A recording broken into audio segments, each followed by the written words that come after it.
To learn to live the off-grid lifestyle and to be inspired to live your dreams, click subscribe so you don't miss anything. Click the bell notification. It's all free. So our meat birds are 9 weeks old yesterday. I think I'm going to start butchering next Thursday. This is Friday, so in 6 more days they'll be 10 weeks old. I'm going to start butchering then. And I'm just going to butcher the big guys first. I'm going to butcher 6 of these guys. This guy here is probably one of the biggest ones we got. What do we got? 3 roosters, I think. So we'll butcher them first, and then we'll see where we go from there. I want to do 6 because that's what my canner, pressure canner, I have 2 pressure canners. That's what the 2 pressure canners probably will hold. If not, then we'll go ahead and freeze it, the remainder. In the next butchering cycle, we can calculate that in there. This will give us an idea of what to do. Now the hens aren't quite as big as the roosters. You can see there's a hen right next to him. She's close, but there's some others that are smaller, so we're just going to do it by size up to 12 weeks. This has been an interesting experience. It's supposed to rain tonight, starting tonight, and it's going to rain all night, all day. It's amazing we get all these all-day rains here lately. It won't rain forever, and then it's just an all-day rain.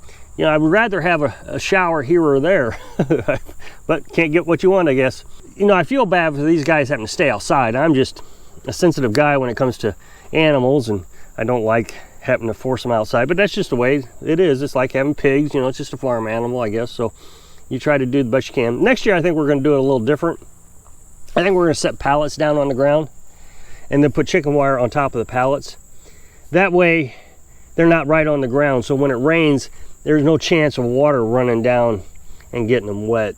They do pretty good up here. This stays pretty dry up here, but down here, it seems that all the runoff goes right into that coop there. So, and I think next year we're going to start later. I think we'll get them around August. That way when the hottest temperature hits, they'll still be babies and the temperature won't bother them. And then we can butcher them in like around November 1st.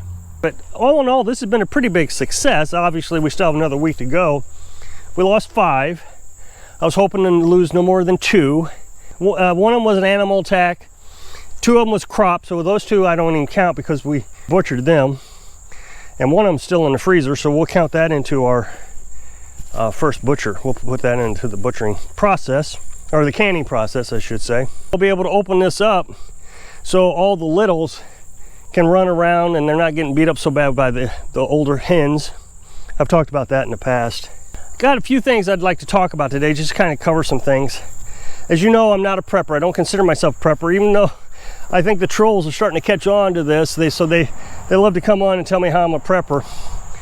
A prepper, in my mind, stores things, whereas I don't. I just live in a sustainable lifestyle. I am using my preps every day, whereas a prepper, they might go buy MREs and they won't touch them. They'll put them in a bucket and leave them alone. I eat my canned food. It's just a self-sustaining lifestyle. So I'm not prepared for anything. You can't say, okay, what are you going to do in this event? I'm going to do the same thing I did yesterday. I don't have any plans for this event. The biggest event that I have to worry about are tornadoes. That's only if the tornado hits the house. That means I got to go into a storm shelter. One of these days I'll get my own storm shelter, but now I can go into town if there's a storm on the way, and I can get into their storm shelter. It's an interesting kind of off topic how people will say things that, you know, no matter what you do, they gotta find a problem with it. But for example, tornado. If you ever get a tornado, all that firewood's gonna get blown around and kill everybody. Well, if there's a tornado and it's gonna kill everybody, you need to be in a storm shelter. That's what it's there for. So the firewood doesn't fly around and hit you. If you can survive the initial event, then survivability is pretty good. I was talking to my dad one time and we were talking about survivability, and I said, this was when I was a lot younger, I said, you know, I have hyperglycemia, which means I gotta have protein throughout the day. I said, you know, peanut butter, I'm gonna have to stockpile peanut butter if we're gonna be sustainable. And he says, not really. You can just dig up some worms and that'll make you self-sustainable. But that's what I'm kind of talking about. It's like, it's easy to say those things, dig up a worm. The other day I mentioned that when Carolyn and I were nomads, our camper was burned down. There was a spigot there and it was not drinkable water. It wouldn't have hurt you, but it tasted terrible. It was not drinkable. So we Berkey all our water. So we take that water, we put it through the Berkey, and then of course the Berkey purifies the water, and now it's drinkable. Well, when they burned down the camper, we were trying to put the flames out on the camper when we got back. And we were using the river water, and we were using the spigot. Well, we needed water. We were so thirsty, and we drank that water. Yeah, you can do it, but does a prepper actually realize what it actually takes to do the things they're saying? Are you really willing to eat a worm? It's easy to say, yeah, I'll eat a worm, until you actually have to eat a worm. For example, and this is a minor example, these chickens right here are meat chickens, and man, they're tasty. They taste like chicken. They're just really good chicken. But then when you eat an Americana, which is an egg chicken, they don't taste like chicken. They're very different. And it takes some time to get used to. It took me one meal to get used to it. So to say, oh yeah, I just eat anything, maybe not. Will your spouse eat anything? So I wonder if preppers really know what it's actually like. But when you're actually living a self-sustaining lifestyle, you know what it's like. I now know that Americana chicken isn't quite as good as meat birds. I can eat it. Carolyn can eat it.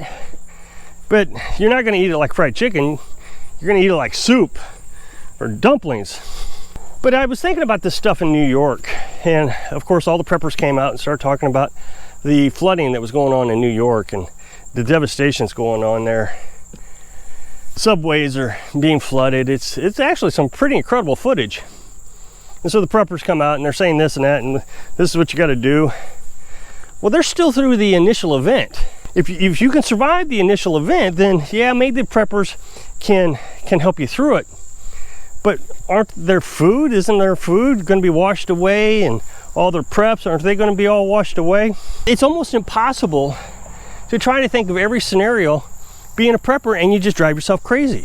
I'm not even saying I could survive that flooding there. I mean, it's just, I'm up on a hill. I mean, I gave it a little bit of thought, but there is something out there, I'm sure, that can take me out, that I'm not going to be able to survive. So I try not to fool myself and scare myself all the time. I just want to live happy and free, and that's what I'm living. One of the things that has been talked about a lot is food prices and food shortages. As a matter of fact, just the other day I showed you a picture of my friend's grocery store. He shops at the commissary on base. The meat shelf was empty. Carolyn and I was like, wow, man, we haven't been shopping in over a month. We haven't been hardly off the property in over a month. We went and got some firewood. We got some chicken food 2 weeks ago, but we didn't stop in the grocery store. So the other day we went and got some more chicken food. And just down the road at Save-A-Lot, that's where we go shopping. We thought, you know what, we're not gonna buy anything, we don't need anything, but let's go in there and let's just see what the store is doing. It was just overstocked. There was so much food in there. You're thinking, how is it possible that the preppers are telling me that there's supply shortages, there's not enough employees, and prices are gonna go up. When we go in the store, it's stocked. So then we started looking at prices. Pork prices went dropped $1 a pound. We're not seeing the same thing that other areas are seeing. Don't know why.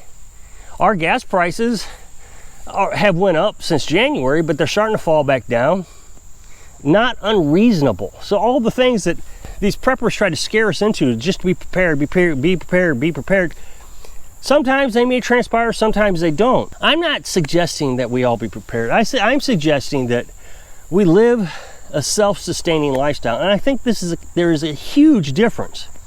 Of course, the trolls who have learned that I'm not a fan of the word prepper, because I don't think it goes far enough. I don't think that it teaches you anything. I just think it teaches you to be afraid and prepare for the next step. But if you're living life all the time like these preppers suspect that we're going to have to live, then you never have to be afraid of anything. Can you survive a flood? Maybe not, maybe, but if you can get through the initial impact and you don't have all your things washed away, if my solar panels don't get washed away, if my house doesn't get washed away, if my food doesn't get washed away, I'll do real good. The tornado. If a tornado came and hit the house, there was nothing I could do to prepare for it. I'm still alive because I do have a plan to go and storm shelter. So I will survive the initial impact, but after that, it's all gone. What's the point in having all your stuff supplied in one spot, saying, okay, I'm gonna survive, and then it's just gone? What'd you survive? You've wasted all your money. So I think just having a lifestyle of independence, not relying on people, not relying on the grocery store. I go in the grocery store, oh wow, they're out of meat. Oh, no, that's all right. I got 200 pounds of chicken here laying on the ground. The chickens are laying eggs, so even if that's all I eat, it's not like, okay, I gotta get home, we gotta lock the doors, and we gotta go down into the basement, and we gotta start eating our MREs. Because all that is really expensive. Spending that much money to survive a catastrophe, I don't know, it's a waste of money. I'm saving money. Everywhere I go, I save money. I don't have to spend more money to be prepared for these things. The chickens are gonna save me money. The solar panels save me money. The well saves me money. Living independently saves me money, and I don't have to be afraid. Firewood. People are saying, well, you got firewood, you're stockpiling and hoarding firewood. That makes you prepared. No, that's just my retirement. That's all that is. The older I get, the less I'm gonna split firewood. So I'm getting 15 cords of wood. That'll last me 15 years. Every year, I'm gonna go out and get another cord of wood. That's 3 truckloads to replace the previous year. And then when I'm 65 or 70, I got 15 years worth of firewood. That'll get me to 80 or 85 years old. I hope I can inspire you to stop being afraid and live your dream. Thanks for watching.